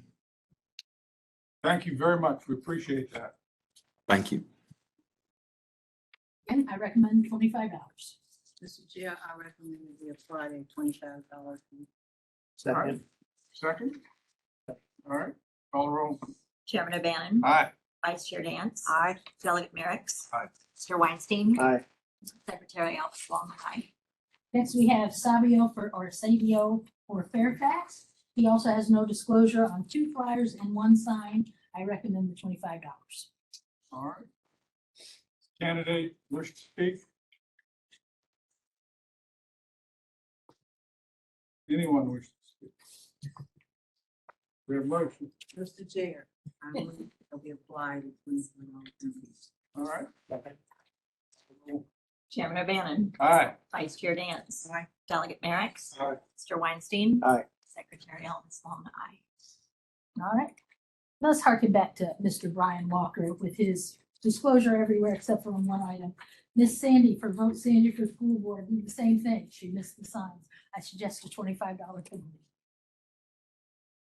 And in your packet, we have plenty of evidence that she put her disclosure absolutely everywhere else. Candidate wish to speak? Oh, there you are. She's been very patient.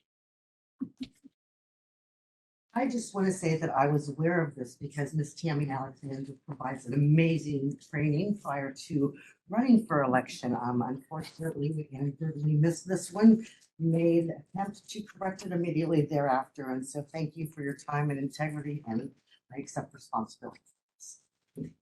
Thank you very much. We really appreciate it. Thank you, Miss Sandy. Thank you. I recommend $25.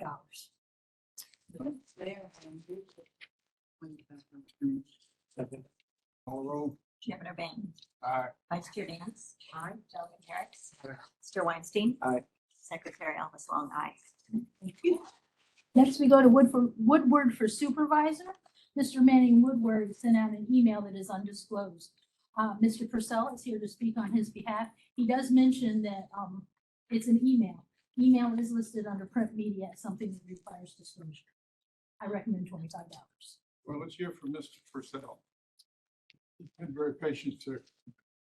Thank you, Mr. Chairman. The record name is Charlie Purcell. I represent Louisa. I sent this to you. I'd like to make it part of the record if you haven't. We have. After the statutes, as I understand them, I would apologize for our lack of knowledge about the procedure. It seems like you have an excellent staff and Assistant Attorney General, so some of the stuff I submitted is probably unnecessary. And I appreciate the reasonableness with which you are approaching these matters. Mr. Woodward, I'll just say, has an excellent reputation in Louisa. His wife is here, Manning is here. He's going to speak to you briefly. He prepared a letter for you. He has an excellent reputation, lived in Louisa all his life, married for 8 years, etc. He has served the community in many capacities, including the town council and planning commission, the town council and the planning commission for Louisa, but this is the first time he ever ran for this. Complied with every disclosure on every sign, sample ballot, advertisement of any type. This particular matter was a personal email that he sent to residents as his own subdivision, basically identifying himself as a candidate, asking for their support, and letting them know that there was early voting. So, and he signed it. The only thing that was done is that he had, there was nothing paid for it, so I don't think it comes quite under the statute. Paid for, the code says paid for, or provide services for. The only, I guess you could call it a service, is the HOA secretary. He asked for their a list, and she said you could just push a button, which is done for all kinds of. So I don't know if it constitutes a service or not. That's what the legislature intended, but that's up. I will say one other thing briefly. If you're going to have an advertisement, this is not, but if you have the disclosure on it, then it's okay. Statute says it's paid for, you need to say that. And if it's not paid for, you need to say authorized by. He didn't use those buzzwords, but clearly it was authorized by him because he wrote it and signed it. And he disclosed that he was running for. So I would hate to see a violation against him because I really think he tried to comply with the law and respect what he did. But if you find that he didn't, I appreciate reasons. Thank you very much. Mr. Woodward?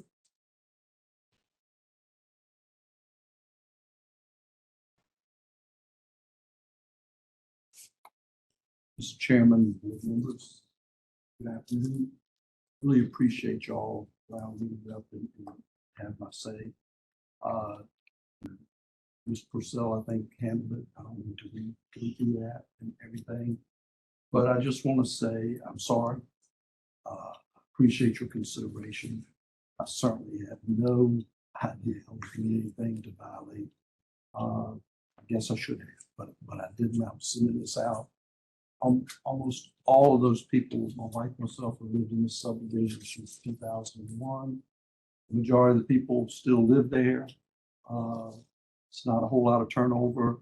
Most of what this was about was just reminding them about early voting. Felt like I was doing service. And I don't know that that's really, we live in town, so it's 5 minutes to where early voting is. Versus a part of my district is 12 miles away. Those people don't. So, that's what it was about. It did ask them to please support me, so it did say. But I do apologize for taking up your time today with this. I appreciate y'all, appreciate what you do, respect you. Certainly, Commissioner Beals, I know she knows Chris Watkins. We have an excellent registrar in Louisa County. I'm really happy with the board. We've been able to provide her with a really nice refreshed office space versus almost a closet that she was in for so long. So thanks for what y'all do. I appreciate your consideration and y'all's hard work. Really appreciate you coming and your comments. Thanks. All right, Tammy. Again, for clarification, print media specifically does say electronic mail. And we had, and there was express advocacy in it, so. My recommendation is $25. All right. Mr. Chair, I move it. $25. Second. Chairman O'Bannon. Aye. Vice Chair Dance. Aye. Delegate Merrick. Mr. Weinstein. Secretary Elvis Long. Aye. Thank you, Mr. Woodward, Mr. Purcell. Thank you. That's before 3 o'clock and we're on our last one. Are you ready? Yesenia for school board. She is also missing her disclosure statement. I recommend $25. Candidate here. Yes. Welcome. You wish to comment? So I have Dr. Kimberly Millman Orozco. She's here to speak on my behalf due to my TBI. All right. Hi, can you all hear me? For some reason, my video is not working, but hopefully you can hear me all right. We can hear you clearly. Thank you. Thank you, sir. My name is Dr. Kimberly Melman Orozco. I am speaking on behalf of Ms. Lassiter because she is an individual who has a documented disability of a traumatic brain injury. I also was a candidate running for school board alongside Ms. Lassiter for chair in this past election. I am speaking on her behalf because I also have information that I wish you to be aware of. First of all, Ms. Lassiter did not want to run for school board. She has no experience whatsoever in running for political office. But in my opinion, and I am a witness to this, in my opinion, she was coerced to run by an individual by the name of Guy Morgan. Guy Morgan is part of a political action committee called Prince William County Accountability Project. Guy Morgan has a lot of experience in campaigns compared to Ms. Lassiter and myself. Specifically, he helped get another one of his PAC members elected, Ryan Sawyers. Mr. Morgan is the one who I believe, again, we're not sure where the sign came from, but we believe that this is one of the signs that he developed, that he created, that he paid for the shipping, that he caused to be put out. And I think it would just be a shame for Ms. Lassiter to be fined, even if it is just $25 for something that really she did not have any cause or control over. It's my understanding that she did correctly document the information that was provided to her. Again, she is an individual with a documented disability of a traumatic brain injury, was provided to her by Mr. Morgan. And if Mr. Morgan caused these signs to be created, he very well knows what should be on them. He has experience with it, with Ryan Sawyers. I think that those individuals are the ones should be fined. And quite frankly, I take issue with the fact that I do believe in my constitutionally protected opinion that these individuals deliberately misguided Ms. Lassiter. I am very concerned this will continue to happen with other novices in the electoral space if these individuals are not fined or not held accountable or not investigated. So I think that your inquiry should be directed towards these individuals because based off of information belief, this is not the first time they've done this. In fact, Ms. Lassiter and I were both warned about these individuals with just kind of nondescript warnings. But I think that the fact, and mind you, I also would like to let you know, these individuals were advised of the letter that Ms. Lassiter received, and they have failed to provide any response, any assistance, despite the fact that if this was one of their signs, it was one that they created, they paid for, and that they did not put the disclosure on. And for that reason, again, I understand that it's only $25, but I am just deeply concerned that Ms. Lassiter would be held accountable for the actions of someone else, especially when she was coerced to run in the first place, in my constitutionally protected opinion. And then Yesenia, if there's anything else you want to tell them. Again, I know this is only $25, but my understanding is that this committee is about accountability and making sure that people are standing by their campaign and that there is transparency. I think that it creates an issue when the candidate is being misled by somebody who has a lot more political experience than she does. And she is detrimentally relying, and I think you have a lawyer at the table, and I know in quasi-contract law, there's detrimental reliance. She detrimentally relied on the advice that was being given by these individuals who documentedly had more experience than she did. And so my only request is that you direct the fine to them. Thank you. Mr. Chairman, I would like to direct you to this document that I gave you guys, which is the results. If you look at the back page, you can see where Ms. Lassiter did achieve valid access. So at some point she signed up for this. She filed her declaration of candidacy, her statement of qualification, and her statement of organization. All right. Any members have any questions? And your recommendation? $25. Mr. Chair, I move that we apply the $25. Second. Call roll. Chairman O'Bannon. Aye. Vice Chair Nance. Aye. Delegate Merrick's. Aye. Mr. Weinstein. Aye. Secretary Elmas Long. Aye. Great.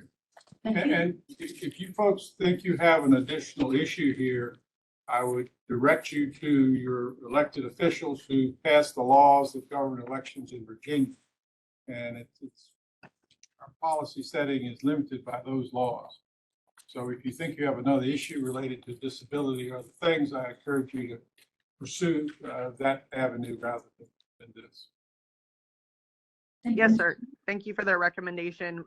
However, I mean, I'm just going to provide you with information that we are fearful of these individuals. If you just Google their name and the lawsuits they've filed, I mean, there's a reason for us to be fearful of them. Thank you very much. That concludes my SBI. Thank you very much. Thank you, sir. You did a good job. Thank you. Appreciate it. I think that. I'm sorry, Stan, welcome. Thank you, Mr. Chairman. I may go last. We should finish our agenda. Nick, feel as if you need to get back over your welcome to leave. Good travels. In the setting. Thank you.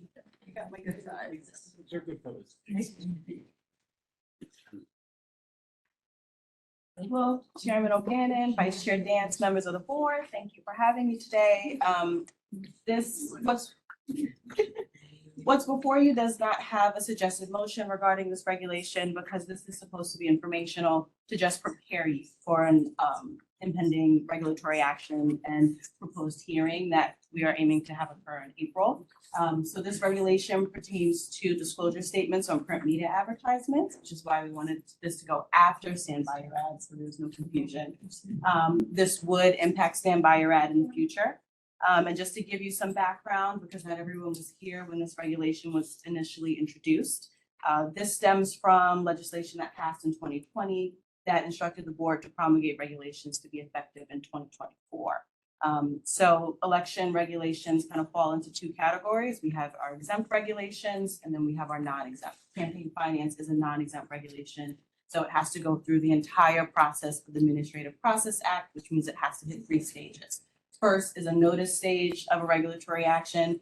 That is what this regulation underwent back in 2021, and then no further action was taken. The next stage is the proposed stage, which is why we're bringing this back before the board. So the intention is to bring this regulation during the April 2024 board meeting. A public hearing is required to be held during this proposed stage. And then following the public hearing and the close of public comment on town hall, we can make any amendments to the regulation that the board suggests. We can and take any public comment and suggestions to that regulation, make those amendments as necessary. And then it has to undergo a final stage, which then is also published on town hall and then is also subject to additional public comment. So there will be 2 more rounds of public comment, a public hearing, and a lot of discussion and opportunities for the board to make any suggested amendments to this regulation. And then just for background, what this regulation does with the disclosure statements, it's really around what is conspicuous and clear on an advertisement. So the requirements that we have in this regulation match federal regulation requirements, and it has requirements like the disclaimer must be sufficient type size to be clearly readable. So an advertisement that is 24 by 36 inches or smaller, 12-point type size meets this requirement. A lot of these requirements that we have, most of these advertisements kind of already comply with this. The only caveat is there is one thing in here that matches federal standards that does not typically happen in Virginia, and it requires a disclosure statement to be contained in a printed box set apart from the other contents of the communication. So that is something we do want to highlight because it might be a really big point of discussion because it is completely different than anything someone else has had to comply with in the state. But beyond that, again, there is no motion at this time. This is just to prepare. So when we do have a hearing at the next board meeting, everyone's ready to go. Thank you very much. Information. Just want to flag something real fast for staff. I think it's super helpful and great. Just maybe thinking as a lawyer here, I see words like difficult to read, easily overlooked, reasonable degree of color contrast. It would be helpful if there were like examples we can have on the website or in our regulations to show what is considered not easy to read, not easily overlooked, because I could see us having these hearings in the stadium if we're arguing about what easily overlooked means, what difficult to read means. So just a little more guidance that can be very helpful. Absolutely. That's helpful, guys. All right. So that concludes our regular agenda. I think we do plan to have a brief closed session, so we'll, why don't you do a, you have a motion? Go to city closed session. Pursuant to Virginia Code Section 2.2-3711A7, I move that the board go into closed session for the purpose of discussing pending, threatening, or potential litigation in accordance with Section 2.2-3712F. Susan Beals, Commissioner of Elections, and Dennis Polio of the Office of the Attorney General will attend the closed session because their presence will reasonably aid the board in its consideration of the subject of the meeting. Is there a second? Second. Call roll. Chairman O'Ban, Aye. Vice Chair Dance, Aye. Delegate Merrick, Aye.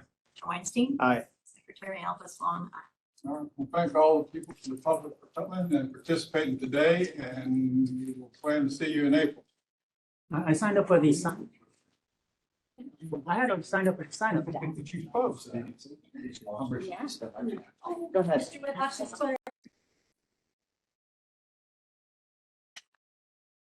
Ready? All right. All right, Mr. Chair, I move that we reconvene the meeting in open session and take a roll call vote certifying that to the best of each member's knowledge, only such public business matters lawfully exempted from open meeting requirements under this chapter, and only such public business matters as were identified in the motion by which the closed meeting was convened or heard or discussed by the State Board of Elections. Is there a second? Second. Call the roll. Chairman O'Ban. Aye. Vice Chair Dance, Aye. Delegate Merrick, Aye. Mr. Weinstein, Aye. Secretary Elvis Long, aye. All right. Anything else? All right, I want to thank everybody for your diligence, for being here. Safe travels, both directions, all three directions. And we'll call the meeting adjourned. Everybody's turned in your travel vouchers. Time. Okay, we have these, and we also have the document